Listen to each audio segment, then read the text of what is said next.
لقد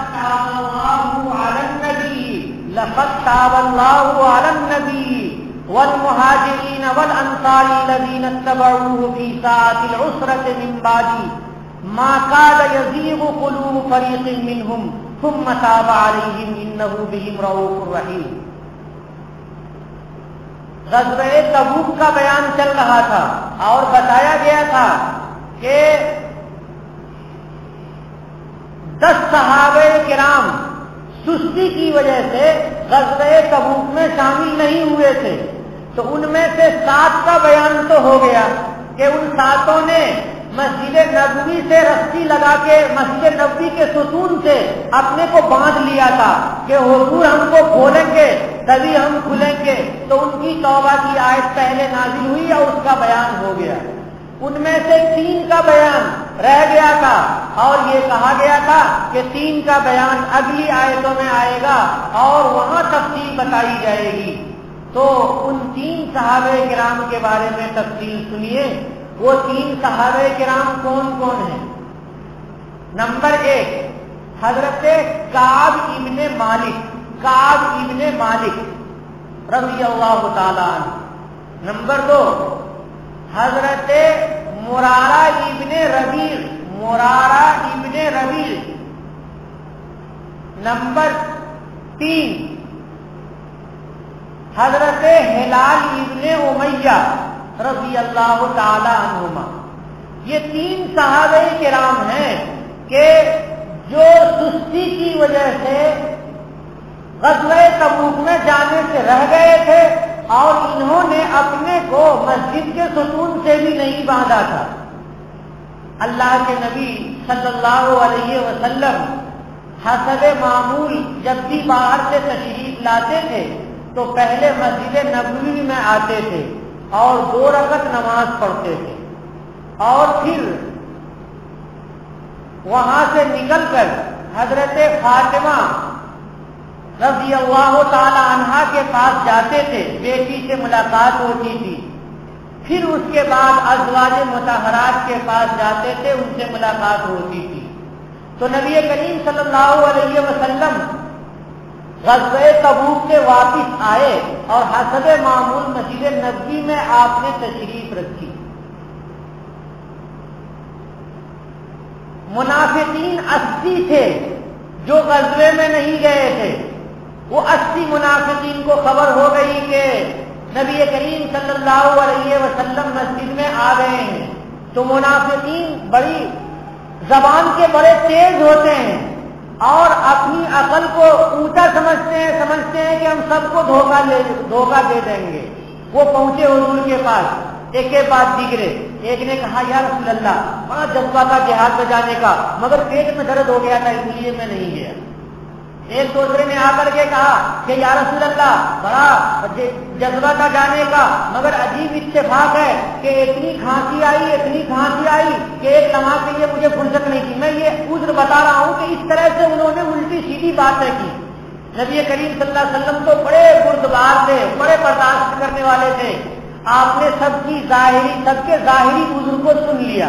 اچھا ٹھیک ہے جاؤ کوئی بات نہیں ہے. اور حضور نے دعا بھی کی کہ اللہ تمہاری اصلاح فرما دیں، تمہارے باطن میں ایمان داخل کر دیں. اور اس طرح سے دعا دیتے ہوئے حضور نے سب کو رخصت کر دیا اور کہا کہ تم سب کا معاملہ اللہ تبارک و تعالیٰ کے سپرد ہے، جاؤ. آتے گئے جاتے گئے 80 منافقین تھے. یہ 3 صحابہ کرام حضرت کعب ابن مالک رضی اللہ تعالیٰ عنہ ہیں. یہ سب سے پہلے نبی کریم صلی اللہ علیہ وسلم کے پاس آئے اور انہوں نے کہا یا رسول اللہ مجھے جھوٹ بنانا بھی بہت آتا ہے مگر اگر میں جھوٹ بولوں گا تو وہ خدا جو ظاہر اور باطن سب کو جانتے ہیں آپ کو میرے بارے میں بتا دیں گے کہ فلاں جھوٹ بول کر کے گیا ہے.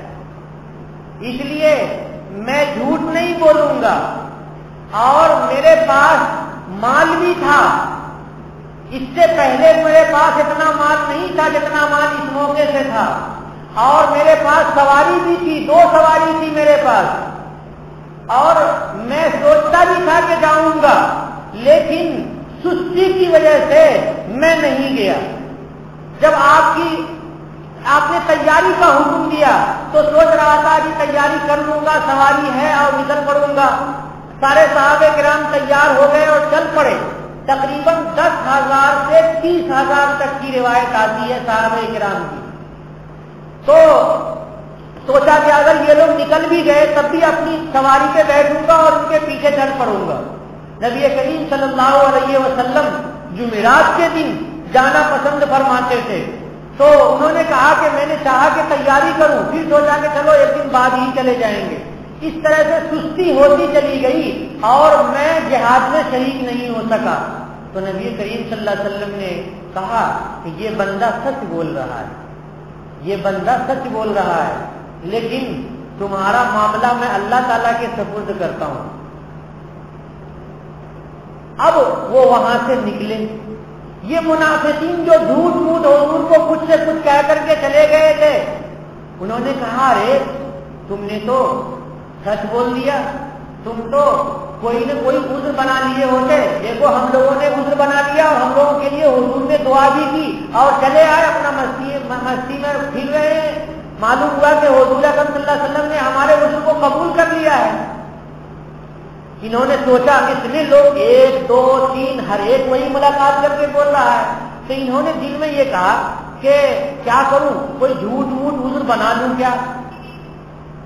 تھوڑی دیر کے لیے سوچا، پھر سوچا کہ نہیں، جس خدائے پاک نے حضور کو بہت ساری چیزیں بتا دی ہیں اور بتا دیتے ہیں، ہمارے جھوٹ کے بارے میں بھی اللہ تبارک و تعالیٰ بتا دیں گے۔ ایک گناہ تو ہو ہی گیا ہے، دوسرا گناہ کاہے کے لیے کریں گے، جھوٹ بولنے کے بعد تو دوسرا گناہ ہو جائے گا۔ یہ رک گئے۔ پھر حضرت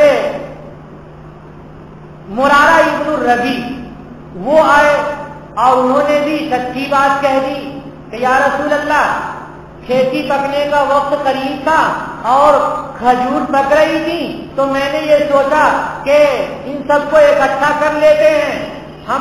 ہم نے تو آپ کے ساتھ بیعت عقبہ میں بھی شرکت کی ہے اور دوسرے جہاد میں بھی ہم شریک رہے ہیں، تو میں نے سوچا اتنے صحابہ کرام ہیں، اگر میں ایک جہاد میں نہیں جاؤں گا تو کیا ہوگا، یہ سوچ کر کے میں نہیں گیا۔ حضور نے ان کو بھی چھوڑ دیا، اللہ کے سپرد کر دیا، یہ چلے گئے۔ تیسرے صحابی حضرت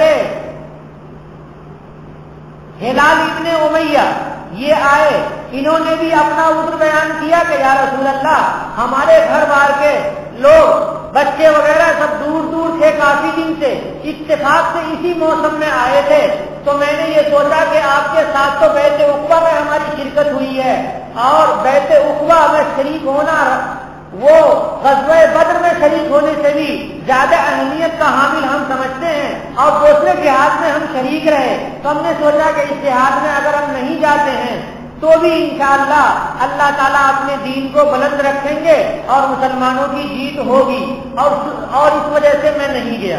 ان کا معاملہ بھی چھوڑ دیا نبی کریم صلی اللہ علیہ وسلم نے اللہ تبارک و تعالیٰ کے اوپر۔ اس کے بعد کہہ دیا سارے صحابہ کرام سے کہ کوئی صحابی ان سے بات چیت نہ کرے، کوئی صحابی ان سے سلام نہ کرے، ان کے سلام کا جواب تک نہ دے۔ اب جب یہ اعلان ہو گیا تو سارے صحابہ کرام نے ان تینوں آدمی سے منہ پھیر لیا۔ اب یہ لوگ مدینہ منورہ میں کسی کے پاس بھی جاتے سلام کرتے، کوئی جواب نہیں دیتا۔ کعب بن مالک حضور کے بازو میں بھی جا کر کے نماز پڑھتے تو حضور کی توجہ نہیں پاتے۔ کافی دن کے بعد 40 دن کے بعد ایک دن حضور کے بازو میں جا کر کے نماز پڑھی اور حضور کے پاس ٹھہرے رہے، تو دیکھا کہ جب یہ دیکھتے ہیں حضور کو تو حضور ان کو نہیں دیکھتے ہیں، اور جب یہ اپنی نگاہ نیچی کر لیتے ہیں تو حضور گوشے چشم سے ان کو دیکھتے ہیں۔ ایسا ہو گیا کہ تینوں آدمی سے کوئی بات نہیں کرتا تھا۔ حضرت کعب بن مالک کہتے ہیں کہ حضرت قتادہ صحابی ہیں، یہ میرے دوست تھے اور بڑے جگری دوست تھے، یہ باغ میں تھے تو باغ کا دروازہ بند تھا، تو میں نے سوچا کہ باغ کی دیوار طرف کر کے اور اندر جاتا ہوں اور اپنے دوست سے تھوڑی سی بات کر لیتا ہوں۔ پورے مدینہ میں کوئی بات ہی نہیں کر رہا ہے، پوری زمین تنگ جینا دوبر ہو گیا ہے۔ تو اندر گئے، سلام کیا، دوست نے کوئی جواب نہیں دیا۔ قریب میں گئے، پکڑ لیا دوست کو، ارے دوست آپ نہیں جانتے ہو کہ میں اللہ کے اوپر ایمان رکھتا ہوں، سچا پکا مومن ہوں، رسول اللہ صلی اللہ علیہ وسلم کی ذات اقدس پر ایمان رکھتا ہوں، کتنا ایمان میرا پختہ ہے، اور میں اللہ تبارک و تعالیٰ کا سچا بندہ ہوں، نبی کریم صلی اللہ علیہ وسلم کا سچا تابع دار ہوں، پھر بھی بات نہیں کر رہے ہو، کتنے اچھے دوست ہو میرے۔ انہوں نے نہیں دیکھا ان کی طرف اور کہا اللہ تعالیٰ جانتے ہیں کس کے دل میں ایمان ہے، کس کے دل میں ایمان نہیں ہے، یہ سب تقریر وقریر مت کرو جاؤ۔ اب حضرت قتادہ سے جب یہ جواب ملا تو بالکل ٹھیس پہنچی دل کو۔ اب وہ وہاں سے ہٹ اٹھے اور نکلے اور پھر دیوار ہی تڑپ کر کے وہ باہر چلے گئے کہ اب تو دنیا میں کوئی بات کرنے والا نہیں۔ جب 40 دن گزر گئے، 40 راتیں گزر گئی اور ان لوگوں کو کہیں اچھا نہیں لگتا تھا، مسجد نبوی میں آ کر کے نماز پڑھتے تھے لیکن کوئی بات چیت نہیں کرتا تھا، حضور کی مجلس میں بیٹھے رہتے تھے، حضور ان کو نہیں دیکھتے تھے، صحابہ ان کی طرف توجہ نہیں کرتے تھے، کوئی سلام کا جواب نہیں دیتا تھا، بہت پریشانی ہوئی۔ یہ لوگ جا کر کے روتے رہتے تھے۔ کعب ابن مالک تو نوجوان تھے تو یہ باہر بھی پھرتے رہتے تھے، لیکن ہلال ابن امیہ اور مرارہ ابن ربی یہ ضعیف تھے۔ ہلال ابن امیہ کے بارے میں کہا جاتا ہے کہ یہ بہت ضعیف تھے، کمزور ہو گئے تھے تو گھر میں ہی بیٹھے رہتے تھے اور روتے رہتے تھے۔ 40 دن کے بعد ایک صحابی کو حضرت نبی کریم صلی اللہ علیہ وسلم نے کہا کہ جا کر کے تینوں آدمی سے بتا دو کہ یہ لوگ اب اپنی بیویوں سے بھی الگ رہیں۔ تو حضرت کعب ابن مالک نے کہا کہ کیا حضور نے یہ ارشاد فرمایا ہے کہ بیوی کو طلاق دے دوں؟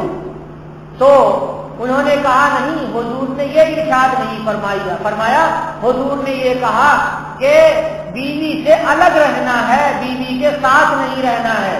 تو انہوں نے کہا کہ اپنی بیوی سے کہ تم میکے چلی جاؤ، اپنی اماں کے پاس چلی جاؤ اور میں اکیلے رہتا ہوں یہاں گھر پر۔ بیوی چلی گئی۔ حضرت ہلال ابن امیہ ضعیف تھے، ان کی بیوی نبی کریم صلی اللہ علیہ وسلم کے پاس آئیں اور کہنے لگی کہ یا رسول اللہ یہ ضعیف ہیں، ان کی خدمت وغیرہ کرنے والی کوئی نہیں ہے، تو کیا میں ان کی خدمت کر سکتی ہوں؟ تو خدمت کی اجازت ملی مگر ساتھ رہنے کی اجازت نہیں ملی۔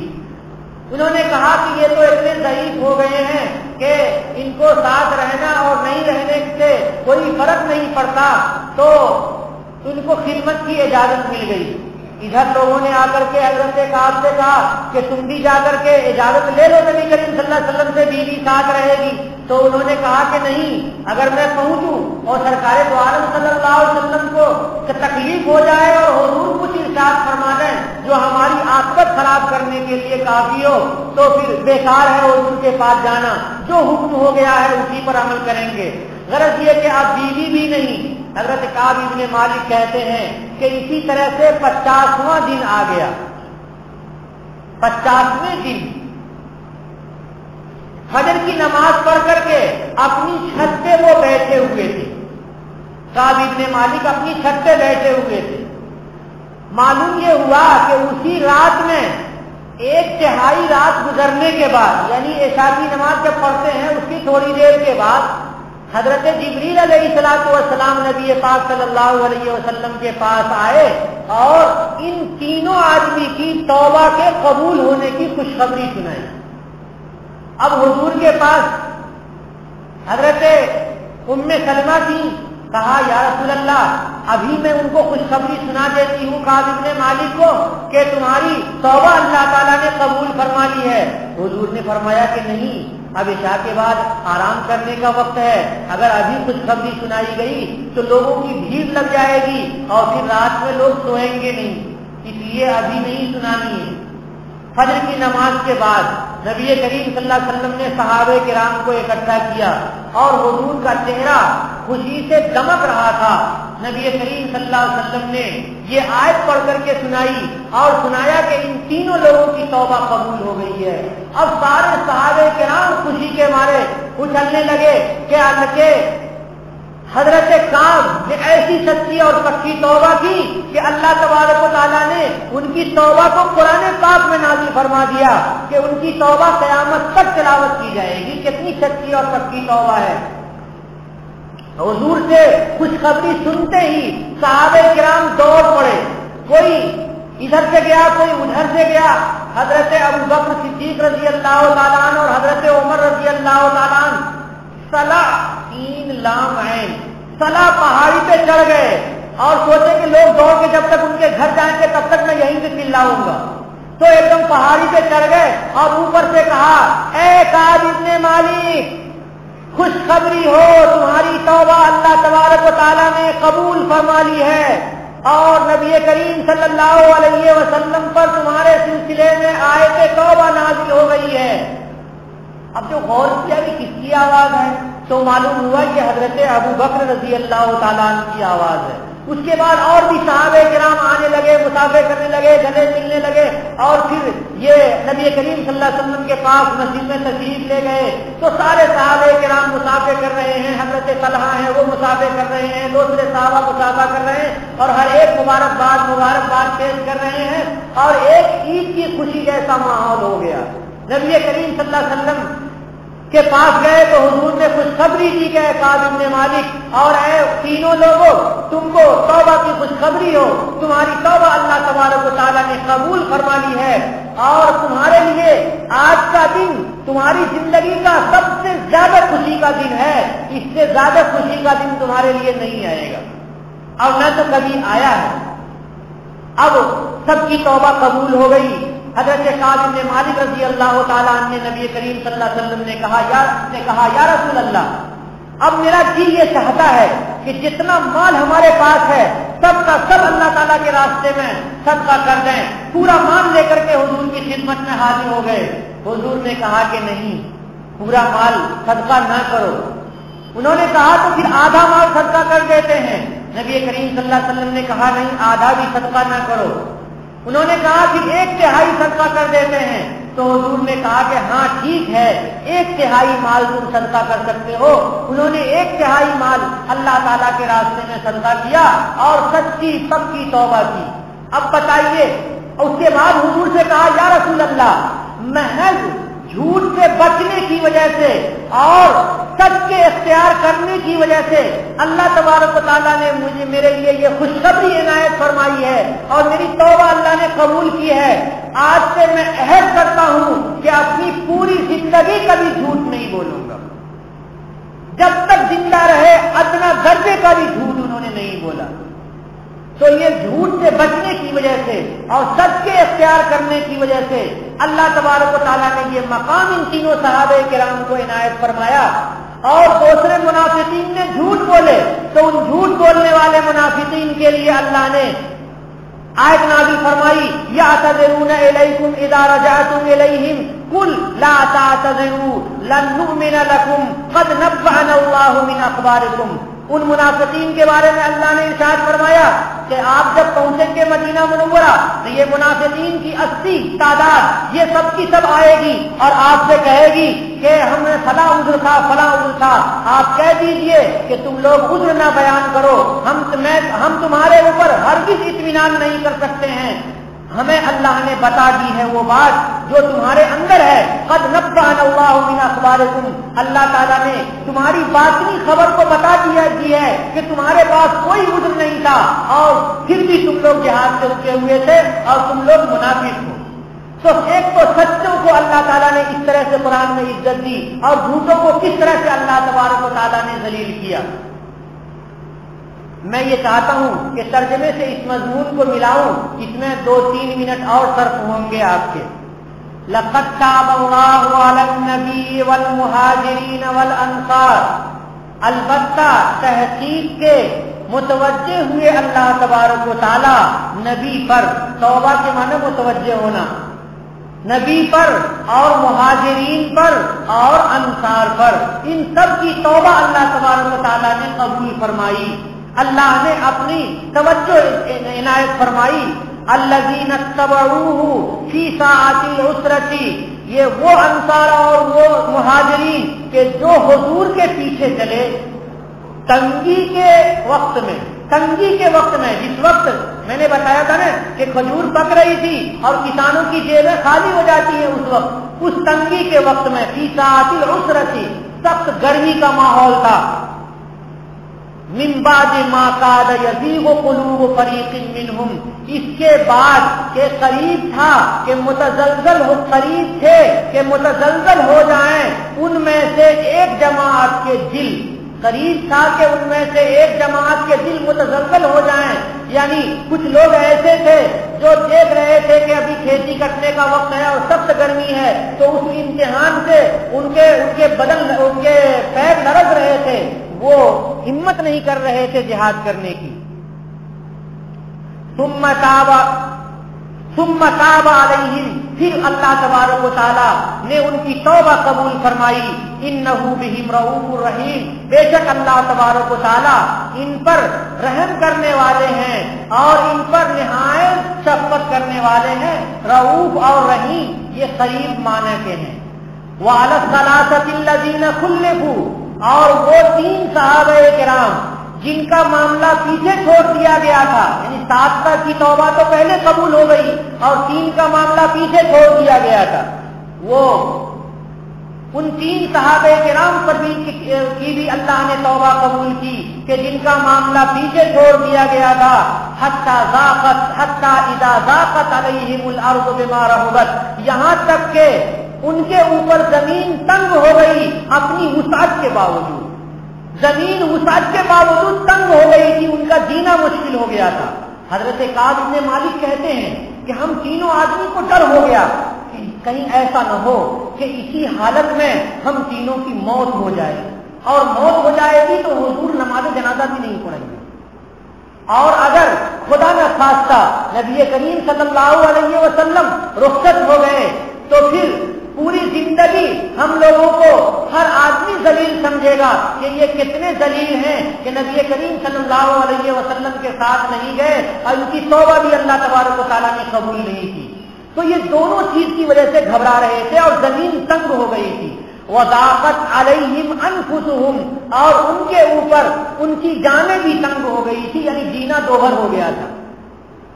وَظَنُّوا أَن لَّا مَلْجَأَ مِنَ اللَّهِ إِلَّا إِلَيْهِ، اور ان لوگوں نے یہ خیال کر لیا، ان لوگوں نے یہ یقین کر لیا کہ کوئی ٹھکانہ نہیں ہے اللہ سے مگر اللہ ہی کی طرف. یعنی اللہ سے بھاگ کر کے ہم کہیں نہیں جا سکتے ہیں، صرف اللہ ہی کی طرف جا سکتے ہیں. یعنی انسان زندہ ہے، مر جائے تو مرنے کے بعد بھی تو اللہ تعالیٰ کے یہاں پہنچے گا. زیادہ سے زیادہ انسان کوشش کرے گا تو مر جائے گا، اور مرے گا تو بھی اللہ تعالیٰ کے پاس ہی جائے گا. تو کوئی ٹھکانہ نہیں ہے اللہ کو چھوڑ کر کے، اللہ ہی کے پاس جانا ہے. ثم تاب علیہم، پھر اللہ تبارک و تعالیٰ نے ان کی توبہ قبول کی، ان کے اوپر متوجہ ہوئے اللہ تعالیٰ لیتوبوا، تاکہ یہ سب توبہ کریں. 50 دن تک یہ سب کے سب روتے رہے، گھر میں روتے رہے، مسجد میں روتے رہے، باہر روتے رہے، اور روتے اللہ ان اپنوں کے اپنی توبہ کو اتنا خالص کر لیا کہ اتنی خالص توبہ ملنی مشکل ہے. ان اللہ هو التواب الرحیم، بے شک اللہ تبارک و تعالیٰ کی ذات توبہ قبول کرنے والی ہے اور اللہ تعالیٰ کی ذات رحم کرنے والی ہے. وآخر دعوانا الحمد للہ رب العالمین.